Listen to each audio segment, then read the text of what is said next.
Affordable nga ba siya? Affordable nga ba siya?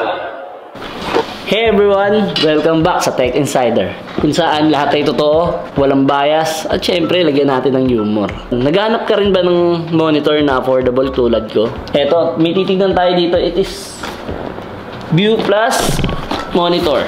Yan. Ang bigat. View Plus MX 27CH 27 inches.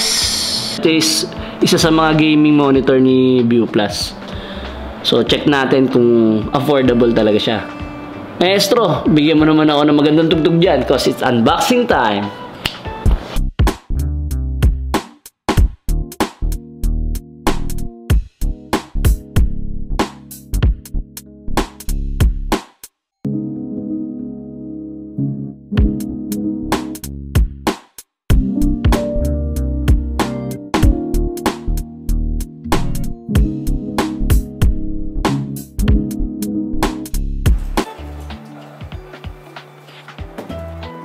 Unbox natin gamit yung simpleng pangbukas. Ayan. Manual na hindi binabasa. Power brick. At yung screw para sa besa. Ito, besa. Besa na sinlain ng palaol natin. At yung kanyang stand. DisplayPort, HDMI. Itong kanyang pinaka monitor. So yan, meron siyang RGB na sticker. Hindi siya light guys sticker lang siya. So kung ayaw nyo, pwede nyo naman siyang tanggalin. Ayan, kabit natin gamit yung screw, yung V-stand natin, tsaka yung besa. Ayan, kiniklik lang yan dito para makabit doon sa monitor. And then yan, okay na. Plug and play lang siya.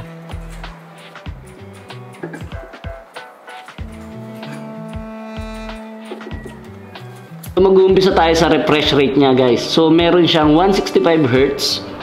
Ibig sabihin dapat smoother yung visuals niya. So dapat manonotice natin sa fast-paced games or high motion content. Tingnan natin. Patry natin kay Sir Tam sa Valorant game. And narration din siya ng 16:9. So ito yung pinaka-decent for a gaming monitor. Hindi siya sobrang laki para sa Desmo, pero big enough para mabigay yung immersive experience. 1 millisecond response time, frameless design. Okay din siya kung magdo-dual monitor ka. Medyo seamless. Pero syempre may mga monitor na talagang frameless or bezel-less. And guys, tip nga pala, if meron kayong ganito na or balak nyo bumili, gamitin nyo is DisplayPort kasi para magamit natin yung 165Hz. Kasi kapag nag-HDMI lang tayo, hanggang 120Hz lang siya. And then 3000 by 1 yung contrast ratio niya. So, gaya ng ibang gaming monitor, ganun din yung ratio niya. So, deepen din yung black. Kasi more black yung black is mas parang naging realistic yung movie or experience natin sa gaming. Mas okay siya pag mas dark yung black or black yung black.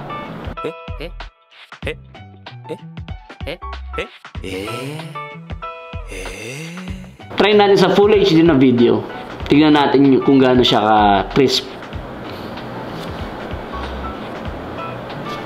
So yun, guys, after using the View Plus MX 27CH, for me, okay siya, tsaka sa price. Pero kung ang hanap nyo is yung may RGB sa likod, tulad nga nung pinakita natin kanina sa unboxing na sticker yung RGB niya, is meron naman tayong ibang monitors dyan like Spectre Pro, Asus, MSI, etc.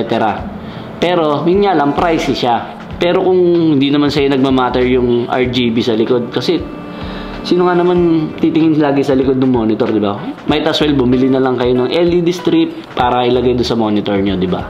And then sa gaming, kaya testing naman natin kay Sir Tams kanina sa FPS, kasi hindi ako FPS player eh. Hindi ko alam yung pagkakaiba ng 120Hz sa 165. So kaya pinatesting natin sa kanya. Okay naman daw, goods na goods. Sir Tams, kamusta yung MX27CH? Okay naman, para sa presyo, solid naman sa Valorant. Tingnan lang palagi tayong pag So yun, nasa inyo na yan. Pero para sa akin, goods na yun para sa presyo. 165 Hz na rin pala yun, guys. And then nakita natin doon sa Full HD na video, napaka-crisp, parang 4K yung pinapanooran natin, di ba? After using the View Plus MX27CH for some time, ito yung honest thoughts ko. Una, yung sa frameless niya is napaka-sleek din naman. And kung magdo-dual monitor ka as a content creator, medyo seamless naman siya. Hindi ko sinasabing seamless kasi meron talagang walang bezel na makikita pag nagdikit. So, sa ganung price is okay na siya. And then, sa video naman na mga Full HD, kung mahilig kayo manood ng movies, okay na okay yung contrast ratio niya. Affordable nga ba siya? For me, yes. Affordable siya. Walang bias to, pero honest thoughts lang to. Yun lang guys, kung nagustuhan nyo yung video, kahit naman ako ng like button. And then, paring na rin ang notification bell para sa mga updated videos. Yun lang, maraming salamat.